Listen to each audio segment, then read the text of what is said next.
भगवान के एक सखा हुए हैं जिनका नाम था सुदामा। वैसे भागवत जी में सुदामा नाम तो स्पष्ट रूप से नहीं कहा गया है, लेकिन अन्यान्य शास्त्रों के माध्यम से सुदामा नाम निकाला गया। सुदामा का अर्थ क्या होता है? बोले जिसके पास सुंदर धन सुंदर दाम है वही सुदामा है, जिसके पास सबसे सुंदर धन है। लेकिन वर्णन तो ऐसा आता है ना कि सुदामा जी तो निर्धन थे, गरीब थे। सुदामा जी निर्धन अवश्य थे, लेकिन सुदामा जी को दरिद्र कहना यह सुदामा जी का अपमान करना है। सुदामा जी निर्धन थे पर सुदामा जी दरिद्र बिल्कुल नहीं थे। दरिद्र शब्द का प्रयोग कभी भी सुदामा जी के लिए नहीं करना चाहिए। और हम तो कहते भैया सुखदेव जी ने जितने सुंदर शब्दों का प्रयोग सुदामा जी के लिए किया है, इतने सुंदर शब्दों का प्रयोग और किसी के लिए नहीं किया। इतना सम्मान देते हैं सुखदेव जी। कृष्ण स्यासिद सखा कश्चिद ब्राह्मणो ब्रह्मवित्तम है विरक्त इंद्रियार्थेषु प्रशांतात्मा जितेंद्रियः। सुदामा जी के पास एक ही आश्रय है, एक ही सबसे बड़ा धन है, और वो कौन सा धन है? कृष्ण नाम का धन है।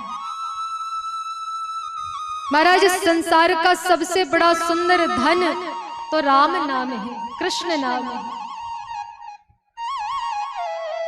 जीवन का आश्रय क्या है?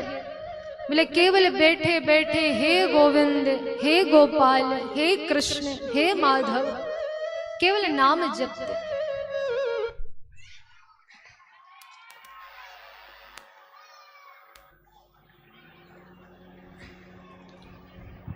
बोले वृंदावन बिहारी लाल की जय हो।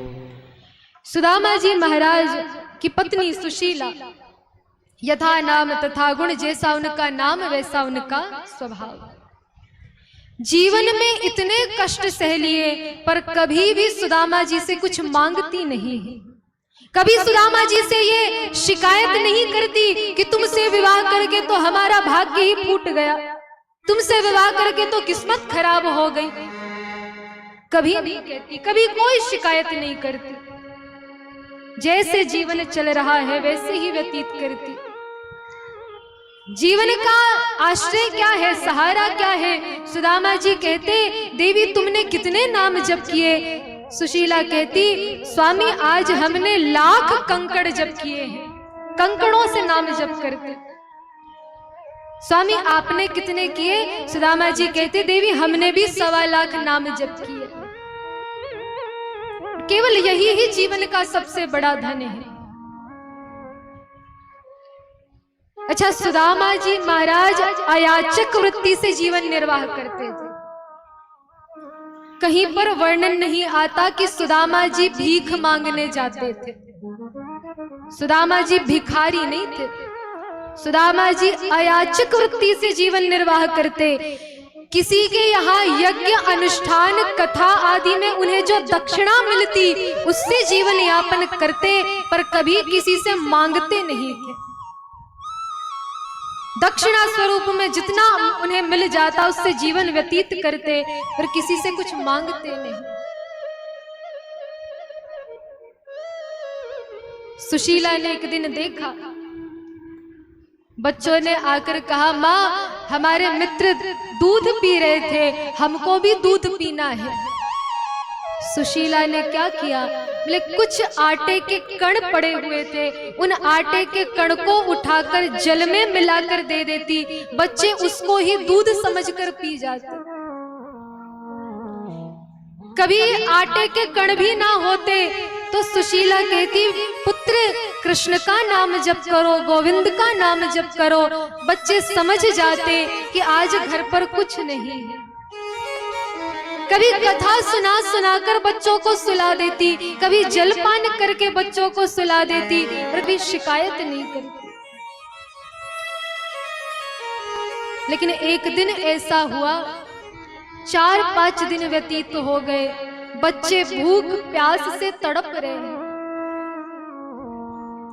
और महाराज भगवान ने मां के हृदय को ऐसा बनाया है माँ अपना कष्ट तो सह सकती है, संसार की कोई भी माँ हो अपना कष्ट तो सह सकती है, लेकिन कभी अपने बच्चों को कष्ट में नहीं देख सकती। माँ का हृदय ऐसा होता है, माँ संसार के नियम छोड़ सकती है पर कभी अपने बच्चों को कष्ट में नहीं देख सकती। अपने बच्चों का दुख कोई माँ नहीं सह सकती है। इतना कष्ट हुआ सुशीला को कि आज घर के द्वार पर जाकर बैठी और घर के द्वार पर बैठकर पुकार करती है, हे कृष्ण हे गोविंद, कि दीन दयाल कहाय के धाय के, दीनन सो क्यों स्नेह बढ़ायो, क्यों हरि चंद जो वेदन में, करुणा निधि नाम कहो क्यों गिनायो। और मैं ऐसी गरीब गरीब रही, तू कैसो गरीब निवाज कहायो।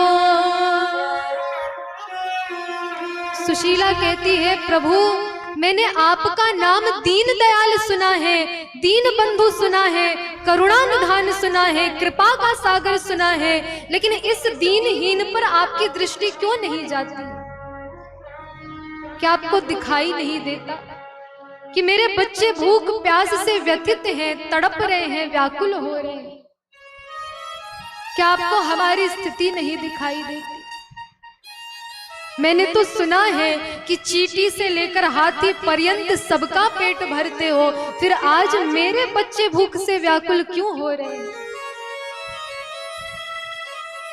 महाराज उसी समय संतों की मंडली आई और संतों ने जैसे ही देखा तो संतों ने कहा, हे भगवान, सुदामा के घर की ये परिस्थिति, ये स्थिति।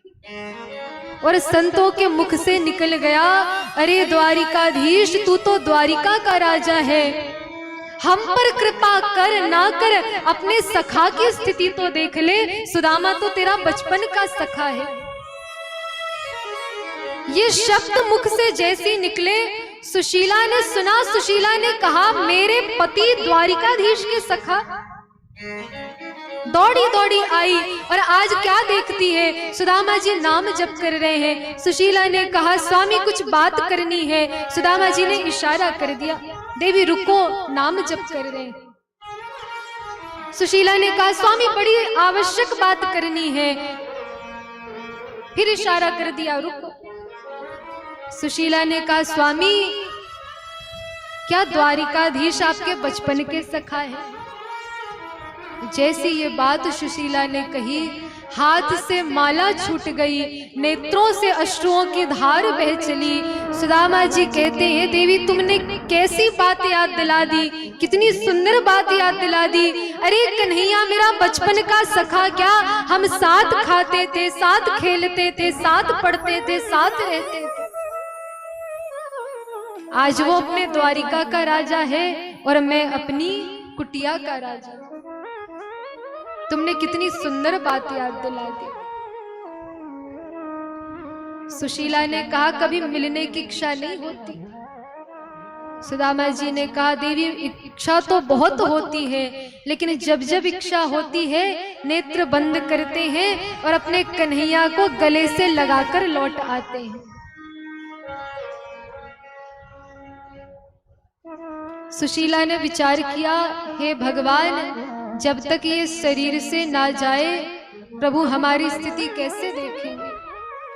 सुशीला ने कहा, स्वामी यदि आप चले गए ना तो कृपा के निधान है, वो सब कुछ दे देंगे। सुदामा जी ने कहा, देवी मांगने की इच्छा से भेजोगी तो इस जन्म में क्या 100 जन्म में भी मांगने की इच्छा से नहीं जाएंगे। हम कृष्ण से कुछ मांगने जाए, हम बिल्कुल मांगने नहीं जाएंगे। ये सुदामा जी है महाराज, जिन्होंने द्वारिकाधीश से जाकर कुछ मांग नहीं की, कुछ मांगने की इच्छा व्यक्त नहीं। लेकिन आजकल हम करते क्या हैं? मनोरंजन करने के कारण महाराज कथाओं में ऐसी ऐसी झांकियां बनाते हैं। देखिए, हम तो कथा गुरु कृपा से, गुरु जी की कृपा से जैसा मार्गदर्शन है उसके अनुसार करने का प्रयास करते हैं। और स्पष्ट समझिए, सुदामा जी की झांकी लोग बनवाते हैं, इसमें कोई आपत्ति नहीं है। लेकिन आपत्ति तो इस बात से है कि करते क्या है। बोले सुदामा जी के हाथ में एक बाल्टी पकड़ाएंगे और वो बाल्टी पकड़ा हुआ सुदामा जगह जगह जाकर लोगों से भीख मांग रहा है। ये सुदामा जी का अपमान करना है। और इसलिए निवेदन करते हैं कि महाराज सुदामा जी का अपमान मत करिए, सुदामा जी के स्वरूप का मजाक मत बनाइए कभी। सुदामा जी भिखमंगे नहीं है, भिखारी नहीं है। सुदामा जी तो सबसे बड़े त्यागी हैं और इतने बड़े त्यागी हैं कि उनके त्याग की तुलना इस संसार में कोई कर नहीं सकता। सुदामा जी कितने बड़े त्यागी हैं। लोग कहते हैं ना कि सुदामा जी ने चने खा लिए भगवान के हिस्से के, इसलिए दरिद्रता आ गई। इसकी कथा क्या है? बोले एक बार भृगु जी महाराज का आगमन सांदीपनी ऋषि के आश्रम में हुआ। गुरु माँ ने कह दिया महाराज जी आज तो कुछ नहीं है, कल आइएगा। भृगु ऋषि तो त्रिकालदर्शी थे, उन्होंने ध्यान लगाकर देखा कि सांदीपनी ऋषि के आश्रम में चने की 2 पोटली है, पर गुरु माँ ने अपने बालकों के लिए रखी है, शिष्यों के लिए रखी है। भृगु ऋषि ने हाथ में जल लेकर श्राप दे दिया कि उन चनों को हम श्राप देते हैं, जो उस चने को खाएगा उसे श्रीहीन होना पड़ेगा, उसके भाग्य में निर्धनता आ जाएगी। और यही श्राप सुदामा जी ने सुन लिया। जैसी सुदामा जी ने सुना, सुदामा जी ने जाकर बताना ही चाहा कि उसी समय गोविंद अपने कमर में पोटली बांधकर आए और आकर कहा सुदामा तो को पतो है आज तो वन से लकड़ी लाए की बारी हमारी है, हम दोनों को आज वन से लकड़ी लेकर आनी है। और देख गुरु माँ ने हमारे ताई चने दिए हैं, भूख लगेगी सो खाए लेंगे। सुदामा जी ने विचार किया मना करूंगा तो ये मानेगा नहीं। सुदामा जी ने कहा कन्हैया हमें तुझ पर भरोसा नहीं, ला वो चने की पोटली हमको दे। जैसी प्रभु ने दी, सुदामा जी ने वो चने की पोटली ली। रात्रि में वर्षा हुई तो जानबूझकर सुदामा जी एक वृक्ष के ऊपर चढ़े और एक एक करके सारे चने खा गए। नेत्रों से अश्रु प्रवाह होता जा रहा है। और आज सुदामा जी कहते हैं कि मेरा कन्हैया जीवन में निर्धनता रूपी कष्ट सहे, ये मुझे स्वीकार नहीं। मैं जीवन में निर्धन रह जाऊं, मैं कष्ट सह लूं, लेकिन मेरा कन्हैया कभी दुखी नहीं होना चाहिए। ये मित्रता है महाराज, इसे सच्ची मित्रता कहते हैं। वो आजकल जो लोग मित्रता कहते हैं ना, जो स्वार्थ की मित्रता, जो प्रभाव देखकर मित्रता बनाई जाए, वो मित्रता नहीं। मित्रता किसे कहते हैं? मित्रता वो नहीं जो छोटी छोटी बात पर टूट जाए। मित्रता क्या है? मतलब मित्रता तो है त्याग करना। सुदामा जी का त्याग कन्हैया ने जैसे देखा, कन्हैया ने कहा सुदामा हमें पता है, अरे तुम तो ऐसे हो जो सामने भोजन की थाल आए तो पहला कवल लेकर पहले हमें तृप्त कराते हो, हमें भोग लगाते हो, बाद में स्वयं खाते हो। हम मान ही नहीं सकते कि हमारा सुदामा हमारे हिस्से के चने खा जाए। सुदामा जी ने यह भी नहीं कहा कि कन्हैया मैंने तुझ पर दया कर दी, तेरे हिस्से का जो दुर्भाग्य था, जो निर्धनता थी, वो मैंने स्वीकार कर दी। सुदामा जी ने नहीं कहा। महाराज आजकल का जमाना, कोई व्यक्ति आपके लिए छोटा सा कार्य कर देगा, 10 बार उस कार्य को गाएगा, मैंने तुम्हारे लिए ये किया, मैंने तुम्हारे लिए वो किया, जब तुम्हारी कठिन परिस्थिति थी मैंने ऐसा किया, मैंने वैसा किया।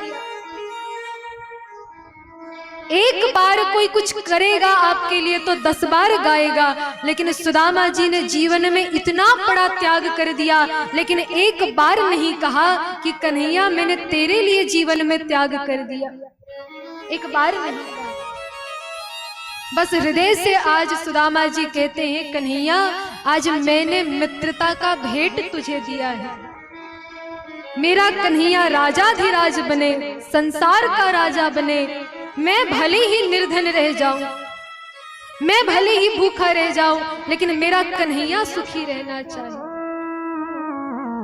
सुदामा जी ऐसे त्यागी हैं, इसलिए निवेदन करते हैं सुदामा जी के स्वरूप को कभी मत बिगाड़िए, सुदामा जी को कभी भिखारी मत समझिए, कभी उन्हें दरिद्र मत कहिए। ये केवल सुदामा जी का अपमान नहीं, ये भगवान का अपमान है, भगवान के भक्त का अपमान है। कभी सुदामा जी का उपहास मत करिए, कभी सुदामा जी को दरिद्र निर्धन मत समझिए। सुदामा जी संसार के सबसे बड़े धनी हैं, क्योंकि उनके पास गोविंद रूपी नाम है। आजकल मनोरंजन के लिए हम कैसा ही स्वरूप बना दे, और आजकल तो हमने एक नया देखा कि आजकल लोगों का विवाह होता है तो राधा कृष्ण की झांकी बनाते हैं। दूल्हा दुल्हन रथ पर बैठे होंगे और राधा कृष्ण बने हुए नीचे नाच रहे होते हैं, नृत्य कर रहे होते हैं, स्वागत कर रहे होते हैं। महाराज हमको देखकर इतना कष्ट होता है, कभी कभी तो इतना गुस्सा भी आता है। कुछ अच्छा नहीं कर सकते तो मत करो, लेकिन हमारे सनातन धर्म का उपहास तो मत बनाओ, हमारे इष्ट का उपहास तो मत बनाओ। कितनी मूर्खता करते हैं। हमने कभी एक दो जगहों पर देखा कि दूल्हा दुल्हन रथ पर बैठे होंगे और राधा कृष्ण बने हुए नीचे भूमि पर नाच रहे होते हैं।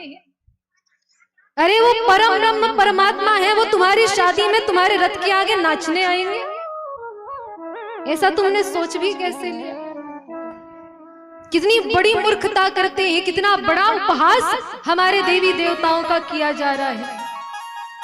एक निवेदन करते हैं, राधा कृष्ण आपको बनाना है बनाइए, पर रथ पर उनको विराजमान कराइए और रथ पर उनकी झांकी विराजमान कराकर खूब प्रेम से स्वागत करिए, पूजन करिए, लेकिन उन्हें रथ के सामने नचाइए बिल्कुल मत। वो नाचने के लिए नहीं आएंगे रथ के सामने। इष्ट है वो, सम्मान करना सीखिए। केवल मनोरंजन के लिए, बाह्य दिखावा करने के लिए, बाह्य आडंबर करने के लिए देवी देवताओं के स्वरूप को मत खराब करिए, उनके स्वरूप को मत बिगाड़िए। इसलिए विवाह का आयोजन हो तो आजकल ये जो चल रहा है ना कि राधा कृष्ण की झांकी बनाएंगे और राधा कृष्ण आकर नाच रहे होंगे, ये बिल्कुल मत करिएगा। झांकी भी बनाइए पर खूब मान सम्मान से ऊंचे सिंहासन पर बिठाइए, पूजन करिए, आशीर्वाद लीजिए। आज जैसे ही सुदामा जी महाराज ने कहा देवी मैं किसी से मांगता हूं नहीं, खाली हाथ में कृष्ण के पास जा नहीं सकता, मेरा मित्र है, मैं खाली हाथ कैसे चला जाऊं। कुछ स्थान ऐसे कहे गए हैं शास्त्रों में जहां कभी खाली हाथ नहीं जाना चाहिए। बेटी के घर जाए, इष्ट के घर जाए, स्वामी के घर जाए, गुरु के यहाँ जाए, मित्र के यहाँ जाए तो कुछ ना कुछ उपहार स्वरूप ले जाना चाहिए। मैं कैसे खाली हाथ जाऊं? सुशीला ने क्या किया, बोले 4 घरों पर गई, एक एक मुट्ठी अन्न लेकर आई और मांग कर नहीं लाई, ये कहकर आई है कि मेरे घर जब होगा तो इसका 10 गुना तुमको लौटाऊंगी। इसलिए जब द्वारिकाधीश ने उनका महल बनाया तो अपने महल के पहले सुशीला महारानी ने अपने आस पड़ोस वालों का महल पहले बनवाया। पोटली में चावल बांध कर दे दिए। सुदामा जी ने जैसे वो चावल हाथ में लिए और आज सुदामा जी चल पड़े, हृदय में बड़ा सुंदर ध्यान करते हुए जा रहे और एक ही पुकार करते हैं। पैर में कांटे चुभ रहे हैं, एक कांटा चुभा निकाल कर फेंक दिया, दूसरा कांटा चुभा निकाल कर फेंक दिया। जैसी तीसरा कांटा चुभा निकालना भी बंद कर दिया। चले जा रहे हैं, कांटे चुभ रहे हैं, रक्त प्रवाह हो रहा है, कष्ट हो रहा है, लेकिन आगे आने वाले कृष्ण के मिलन की जो प्रसन्नता है उसे याद करते हैं तो शरीर का कष्ट भूल जाते हैं। इसलिए महाराज, धर्म के पथ पर आगे बढ़ोगे तो बाधाएं तो आएंगी, लेकिन बाधाएं कब रोक सकी है आगे बढ़ने वाले को। आगे बढ़ते जा रहे हैं और हृदय में एक ही पुकार करते चले जा रहे हैं। क्या कहते हैं कि हे कृष्ण ऐसी कृपा कर दो। मानो सुदामा जी का ये भाव है,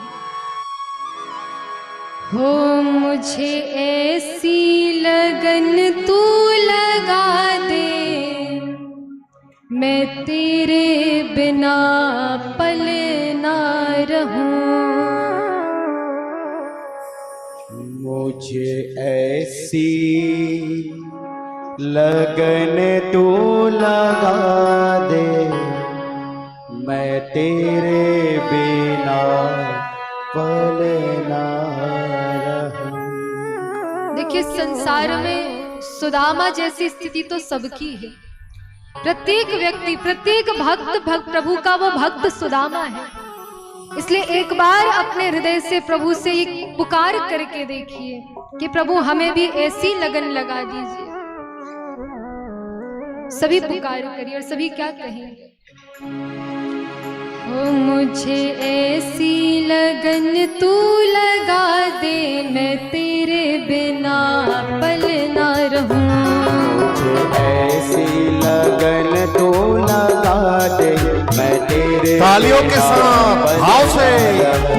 मुझे ऐसी लगन तू लगा दे, मैं तेरे बिना पल ना रहूं। मुझे ऐसी लगन तू लगा दे, मैं तेरे बिना पल ना रहूं। मैं तेरे बिना पल ना रहूं। मैं तेरे बिना पल ना रहूं। मैं तेरे बिना पल ना रहूं। मैं तेरे बिना पल ना रहूं। दिल में प्रेम वाला, दिल में प्रेम वाला, दिल में प्रेम वाला दीप जला दे, मैं तेरे बिना पल ना रहूं। मुझे ऐसी लगन तू लगा दे, मैं तेरे बिना पल ना रहूं। सभी भाव से तालियों की सेवा करें। हरि बोल, राधे राधे। भाव के साथ तालियां, प्रेम के साथ तालियां बजाइए।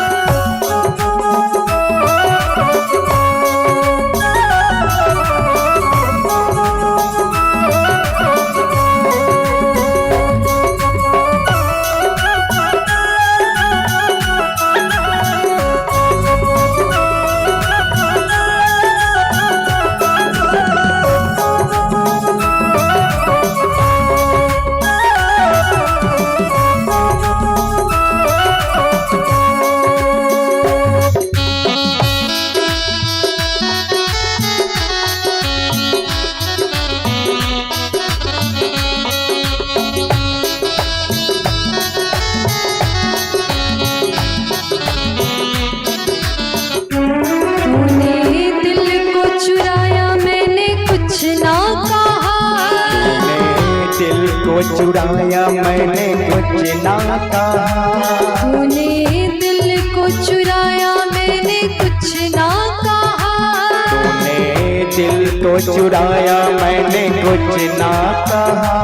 तूने बड़ा तड़पाया मैंने कुछ ना कहा।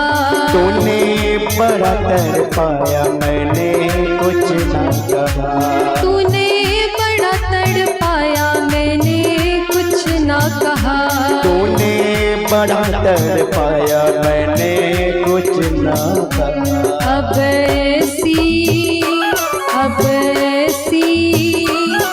ऐसी झलक तू दिखा दे, मैं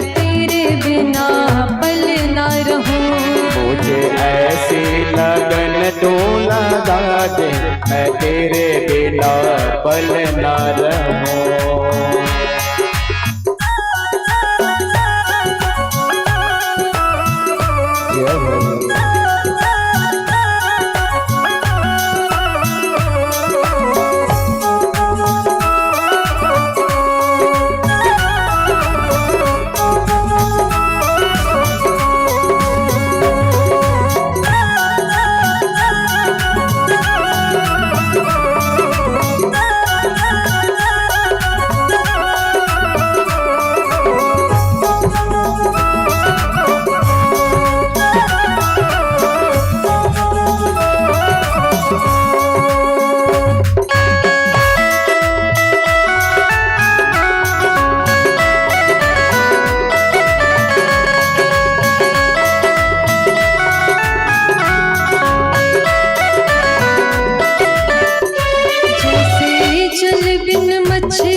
बिन मछली पल ना जिए, जैसे जल बिन मछली पल ना जिए, जैसे जल बिन मछली पल ना जिए, वैसे तड़पों में घड़ी घड़ी तेरे लिए, वैसे तड़पों में घड़ी घड़ी तेरे लिए, वैसे तड़पों में घड़ी घड़ी तेरे लिए, वैसे तड़पों में घड़ी घड़ी तेरे लिए। नशा प्रेम वाला, नशा प्रेम वाला, नशा प्रेम वाला ऐसा चढ़ा दे मैं तेरे बिना पल न रहूं। मुझे ऐसी लगन तो लगा दे मैं तेरे बिना पल न रहूं। मुझे ऐसी लगन तू लगा दे मैं तेरे बिना पल न रहूं। मुझे ऐसी लगन तो लगा दे मैं तेरे बिना पल न रहूं। मैं तेरे बिना पल न रहूं। मैं तेरे बिना पल न रहूं। मैं तेरे बिना पल न रहूं। मैं तेरे बिना पल न रहूं। दिल में प्रेम वाला, दिल में प्रेम वाला, दिल में प्रेम वाला दीप जला दे मैं तेरे बिना पल न रहूं। मुझे ऐसी लगन तो लगा दे मैं तेरे बिना पल न रहूं। मुझे ऐसी लगन तू लगा दे मैं तेरे बिना पल न रहूं। मुझे ऐसी लगन तो लगा दे मैं तेरे बिना पल न रहूं। मुझे ऐसी लगन तू लगा दे मैं तेरे बिना पल न रहूं। मुझे ऐसी लगन तो लगा दे मैं तेरे बिना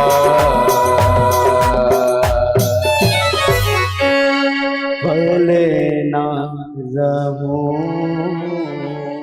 बोलिए द्वारिकाधीश भगवान की जय। आज चल पड़े हैं सुदामा जी, हृदय में प्रभु से पुकार करते जा रहे। एक क्षण के लिए भाव आया कि क्या कन्हैया मुझे भूल गया होगा, लेकिन तभी सुदामा जी को वो बात याद आ गई जब गोविंद की मित्रता सुदामा जी से हुई थी। सांदीपनी ऋषि के मार्ग पर, आश्रम के मार्ग पर सुदामा जी बैठे हुए थे, पैरों में कांटे गड़े हुए थे, रो रहे थे। तभी कन्हैया आए। कन्हैया ने देखा कि कांटे लगे हुए हैं। सुदामा जी के चरणों को अपने गोद पर रखकर गोविंद कांटे निकालने लगे। लेकिन महाराज कुछ कांटे ऐसे चुभे थे जो हाथों से नहीं निकले, तो उन करुणा निधान ने अपने मुख पर सुदामा जी के चरणों को रखकर अपने दांतों से सुदामा जी के पैरों के कांटे निकाले। सुदामा जी को वो पहली मिलन की बात याद आ गई। मेरा कन्हैया तो इतना दयालु है, इतना कृपा का सागर है, वो मुझे कभी भूला नहीं। सुदामा जी को हृदय से लगाकर गोविंद प्रस्थान करने लगे थे, तब गले लगाया। सुदामा जी ने कहा, कन्हैया तू तो राजा का बेटा है, तू तो राजा बनेगा, मुझे तो भूल जाएगा। तब गोविंद ने नेत्रों से अश्रु प्रवाह करते हुए कहा कि सुदामा जी, कार बार जग के 1000 बार भूले हैं, पर प्रेमियों के प्यार को ना भूले हैं, ना भूलेंगे। दुनिया भूल सकते हैं, अपने आप को भूल सकते हैं, पर तुम्हें नहीं भूल सकते। सुदामा जी को वही बात याद है, जैसी चल पड़े, ना भूख लगती है न प्यास लगती है, जिंदगी अब उदास लगती है, कैसे आऊं मैं द्वारिका तेरी, आस भी अब निराश लगती है। सामने एक नदी बह रही है, यदि पार करने को हो तो डूबते चले जाए, अब क्या करें। उसी समय एक केवट ने आवाज लगाई, भैया कोई पार जाने वाला है क्या? सुदामा जी ने कहा हाँ हाँ भैया, हमको पार लगाए दे। जैसी पार लगाने को हुए, केवट ने कहा पंडित जी ऐसी दीनहीन अवस्था में कहाँ जा रहे हैं? सुदामा जी ने कहा वो द्वारिकाधीश मेरा कन्हैया मेरे बचपन का सखा है, सो उनसे मिलवे को जा रहे हैं। केवट हंस पड़े। सुदामा जी ने कहा रे केवट तू कहा जाने, मेरो कन्हैया चमड़े की सुंदरता न देखे, मेरो गोविंद धन संपत्ति न देखे, अरे मेरो कन्हैया तो सुंदर मन देखे, जहां वह को सुंदर मन दिखे सोई रीझ जावे। केवट मुस्कुरा पड़े। संसार बदल गया लेकिन मेरा सुदामा आज भी वैसा का वैसा ही। भैया ये केवट कोई और नहीं, स्वयं द्वारिकाधीश केवट बनकर आए। सुदामा जी को पार लगा दिया। नदी के किनारे पहुंचे हैं तो आज पूछते हैं यहाँ से द्वारिका और कितनी दूर है? केवट ने कहा 3 महीने का समय लगेगा। सुदामा जी ने कहा 3 महीने का समय। सुदामा जी ने ऊपर दृष्टि की। सुदामा जी ने कहा वारे कन्हैया, चलते चलते पांव टूट गए, अभी 3 महीने का समय और बाकी है। अरे मोको तो से कोई धन संपत्ति नहीं चाहिए, कोई नाती पोते का वरदान नहीं चाहिए, मोको तो से बस दर्शन करनो है, एक बार दर्शन करनो है। यदि तेरी 1000 बार गरज पड़े तो अपनी द्वारिकापुरी बुला, वरना हम तो यहीं पर सोते। पालों ने सुदामा जी का अपमान बिल्कुल नहीं किया है। भागवत जी में कहीं पर भी यह वर्णन नहीं आता कि द्वारपालों ने सुदामा जी का अपमान किया हो। भागवत जी में तो वर्णन आता कुछ तो लेता होगा, पूछो ना क्या लेगा। सैनिकों ने कहा महाराज यही तो समस्या है, कुछ नहीं लेता, बस रह रहकर आपका नाम लेता है। भगवान ने जैसी सुना, भगवान ने कहा ऐसा ब्राह्मण जो केवल हमारा नाम लेता है और कुछ नहीं लेता, बताओ उसका नाम क्या है। भगवान भी आतुर हो गए जानने को ऐसा कौन आया है जिसके लिए प्रभु ने इतनी बारी दौड़ लगा दी। यदि ब्रह्मा देवराज इंद्र भी द्वार पर आ जाए तो उन्हें प्रतीक्षा करनी पड़ेगी, लेकिन ऐसा कौन ब्राह्मण आया है जिसके लिए आज प्रभु ने दौड़ लगा दी। और आज द्वारिकाधीश दौड़ पड़े, दौड़े दौड़े गए हैं। सखा द्वार आए या कि जीवन आधार आए, द्वारिका धनी ने दौड़ उर्सो लगायो है। दीनता अगाध देख निज अपराध मान, करुणा निधि के त्रिगो में जल छाए हैं। आज द्वारिकाधीश दौड़ पड़े और दौड़े दौड़े जाकर सुदामा जी को अपने हृदय से लगाते हैं। बोलिए भक्त वत्सल भगवान की, ताली बजाओ। द्वारिकाधीश भगवान की हृदय से लगाते हैं। और आज सुदामा जी को हृदय से लगाकर गोविंद के नेत्रों से इतने अश्रु प्रवाह हुए हैं। सुदामा जी को लेकर आए और आज सुदामा जी के हाथ को पकड़कर द्वारिकाधीश जैसे लेकर आए हैं। सुदामा जी को सिंहासन पर बिठाया। बार बार प्रभु कहते हैं कि सुदामा तुमको आज हमारी याद आई, इतने वर्ष व्यतीत हो गए, क्या आज तक तुमको हमारी एक बार भी याद नहीं आई? आज अपने सखा की, अपने मित्र की याद तुम्हें आई है? सुदामा जी कहते, कन्हैया याद तो बड़ी आती थी, लेकिन क्या करें, जब जब याद आती थी ना, नेत्र बंद करते थे, तुम्हें अपने हृदय से लगाकर धन्य हो जाते। अपने सिंहासन पर सुदामा जी को विराजमान करते हैं। और आज जैसे ही सुदामा जी को अपने सिंहासन पर बिठाए हैं, रुक्मिणी महारानी से कहा, जाओ रुक्मिणी, जाकर मेरे मित्र के चरणों को धोने के लिए जल लेकर आओ। महाराज रुक्मिणी महारानी जल लेने को गई, लेकिन रुक्मिणी महारानी के जल लेते ही रुक्मिणी महारानी जल लेकर नहीं आई अभी। और आज जैसे ही द्वारिकाधीश ने सुदामा जी के चरणों का दर्शन किया है,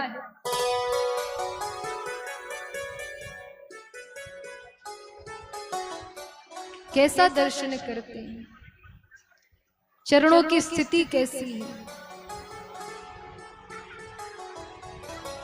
कंकड़ चुभे हुए हैं, कांटे चुभे हुए हैं, छाले पड़े हुए हैं, रक्त प्रवाह हो रहा है। और उस रक्त प्रवाह हो रहे चरणों को जब गोविंद ने देखा, प्रभु से रहा नहीं गया, प्रभु के नेत्रों से अश्रु प्रवाह होने लगे। ऐसे बिहाल बिवाइन सो पग कंटक जाल गढ़े मगजोए, हाय महादुख पायो सखा तुम आए, इते न किते दिन खोए। देखी सुदामा की दीन दशा, करुणा करके करुणा निधि रोए, और पानी परात को हाथ छुयो नहीं, नैनन के जल सो पग। नेत्रों से बहने वाले अश्रुओं से आज गोविंद ने सुदामा जी के चरणों को पखारा है, चरणों को धोया। आज जब सुदामा जी की ये स्थिति देखते हैं, गोविंद के नेत्रों से इतने अश्रु प्रवाह हुए हैं, प्रभु दौड़ पड़े और जाकर एक कक्ष में बैठकर रुदन करने लगे। रुक्मिणी जी ने कहा, स्वामी आप रोते क्यों हैं, क्या बात है? गोविंद कहते हैं, रुक्मिणी सत्य कहते हैं देवी, हमारे जीवन में श्यामंतक मणि की चोरी का इतना बड़ा कलंक हमें कष्ट नहीं पहुंचाया जितना ये कलंक हमको लगा है। बोले कैसा कलंक स्वामी? बोले रंक मित्र मेरा, ये कलंक मेरे जीवन का। मैं द्वारिका का राजा और मेरा सखा मेरा मित्र रंक निर्धन, ये कलंक मेरे जीवन का श्यामंतक मणि की चोरी से भी ज्यादा कष्ट यदि मुझे पहुंचाने वाला है तो ये कलंक पहुंचाता है। रो पड़े। रुक्मिणी जी ने कहा, प्रभु आप जगत के स्वामी हैं, जो चाहे सो करिए। एक बार तो प्रभु ने कहा, रुक्मिणी एक काम करते हैं, मैं ब्राह्मण का दास बन जाता हूं, तुम ब्राह्मणी की दासी बन जाओ। रुक्मिणी महारानी ने कहा, स्वामी आप जो चाहे सो करिए। भगवान ने कहा, एक पत्र लिखो मेरी भाभी को कि है नी है सो है गई, अब ना ऐसी होए, कि भाभी तेरे द्वार में सदा द्वादशी हो। पत्र लिख दिया। जैसी सुदामा जी के चरणों को धोकर गोविंद विराजमान हुए। सुंदर वार्ताएं हुई आपस में। गोविंद ने कहा, सुदामा जी ये बताइए हमारी भाभी जी ने हमारे लिए क्या भेजा है। एक बार तो सुदामा जी संकोच करने लगे, छुपाने लगे। तब भगवान ने कहा, क्षमा करिए, आपकी बाईं हाथ थोड़ी ज्यादा ऊंची उठ रही है, इसमें क्या छुपा कर रखा है। सुदामा जी ने कहा, नहीं नहीं कन्हैया, हमने कुछ नहीं रखा है, तुम्हारी भाभी जी कुछ देना ही भूल गई। गोविंद ने कहा, नहीं ऐसा नहीं है, आप कुछ तो लेकर आए हैं, आपने क्या छुपा कर रखा है। और जैसी महाराज बगल में हाथ डालकर आज गोविंद ने पोटली खींचकर बाहर निकाली। पोटली हाथ में आते ही गोविंद के नेत्रों से अश्रु प्रवाह हो गए।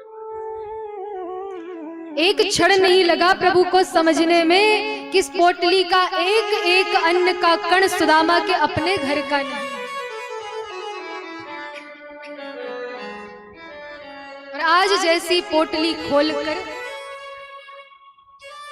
एक मुट्ठी अन्न लेकर जैसी गोविंद ने अपने मुख पर दिया है, भोग लगाया है, एक मुट्ठी अन्न स्वीकार करते ही द्वारिकाधीश ने कहा, अनेन पूरी पृथ्वी के सम्राट को जो सुख ऐश्वर्य होता है वो हम सुदामा जी को देते हैं। दूसरी मुट्ठी स्वीकार करते ही प्रभु ने कहा कि पूरी स्वर्ग लोक के राजा को जो सुख ऐश्वर्य होता है वो हम आज सुदामा जी को देते हैं।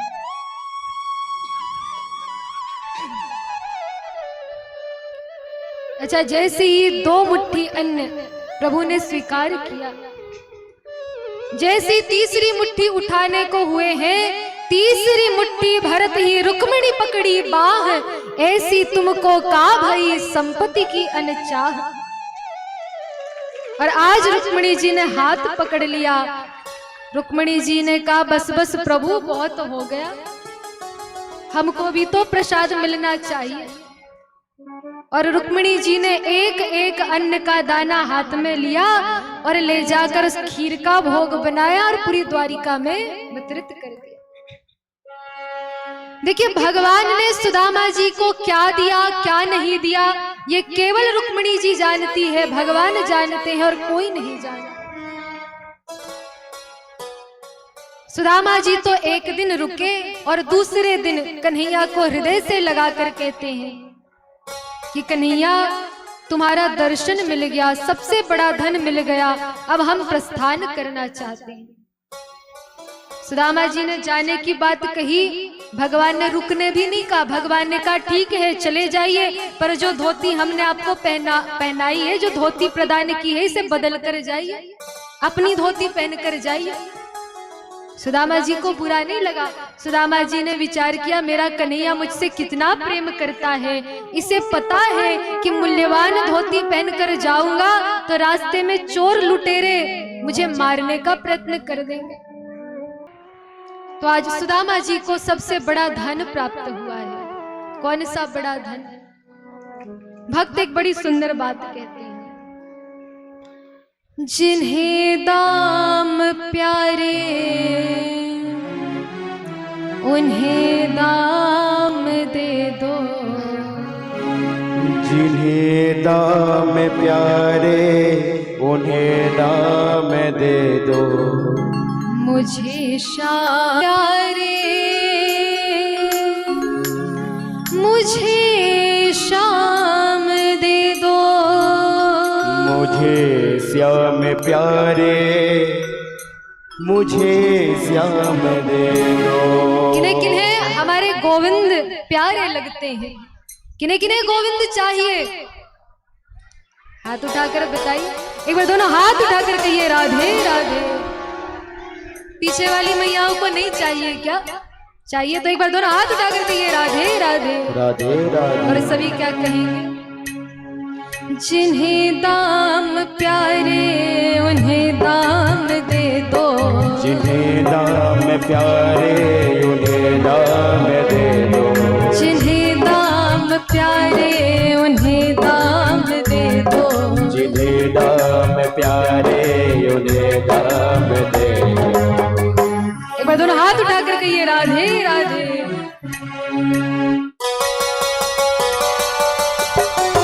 जय श्री राधे। भाव के साथ ताली के साथ सेवा देते हुए दोनों हाथ उठा के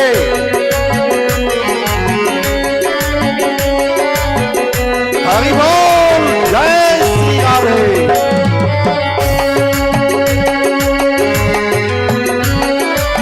ऐसे मौका बार बार नहीं आएगा, ऐसे मौका बार बार नहीं आएगा।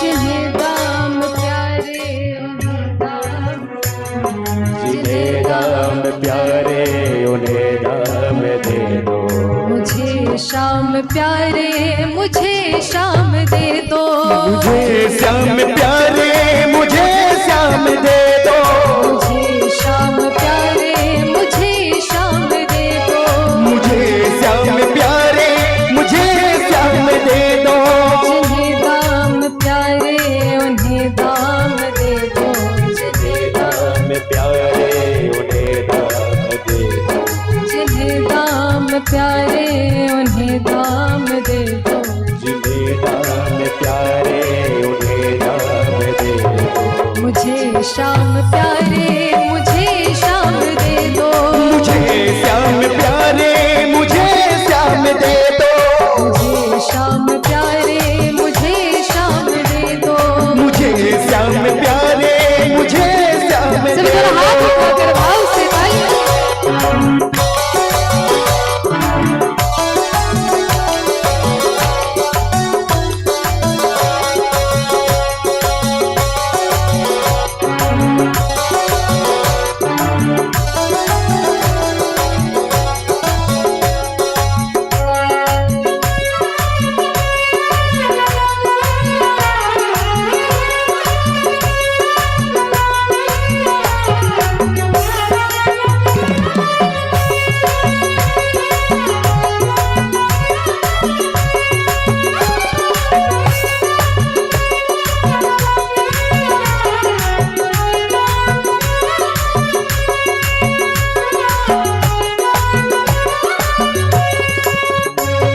ये जीवन अधूरा मेरे राम बिन है, जीवन अधूरा मेरे राम बिन है, ये जीवन अधूरा मेरे राम बिन है, जीवन अधूरा मेरे राम बिन है, इसी एक उलझन में हर एक दिन है, ये उलझन में हर एक दिन है, इसी एक उलझन में हर एक दिन है, ये उलझन में हर एक दिन है, उन्हें कोई जाकर ये पैगाम दे दो, उन्हें कोई जाकर ये पैगाम दे दो, उन्हें कोई जाकर ये पैगाम दे दो, उन्हें कोई जाकर ये पैगाम दे दो, मुझे श्याम प्यारे मुझे श्याम दे दो, मुझे श्याम प्यारे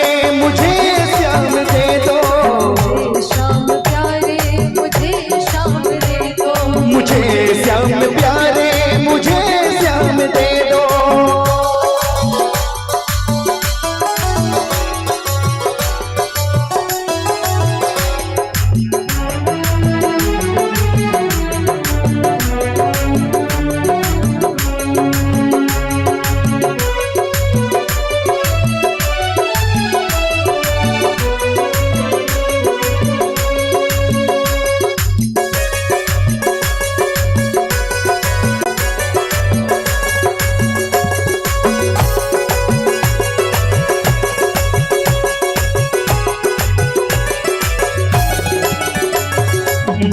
के भरोसे उन्हीं का सहारा, जिन्हें हमने हर सुख दुख में पुकारा,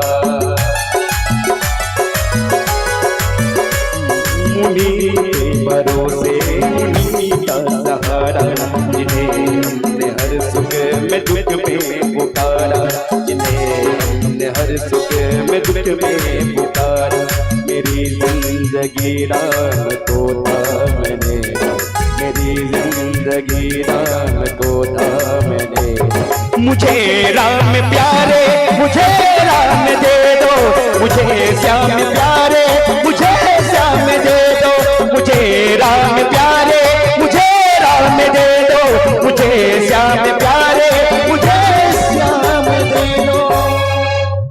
बोलिए वृंदावन बिहारी लाल की जय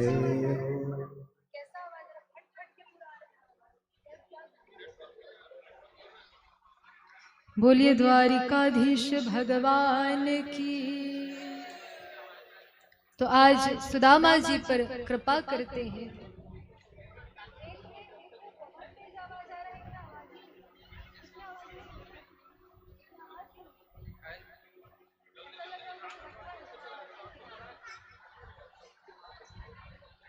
बोलिए द्वारिकाधीश भगवान की जय वृंदावन बिहारी लाल की जय हो। तो आज सुदामा जी पर कृपा करते हैं। सभी अपने स्थान पर थोड़ा समय बैठ जाइए।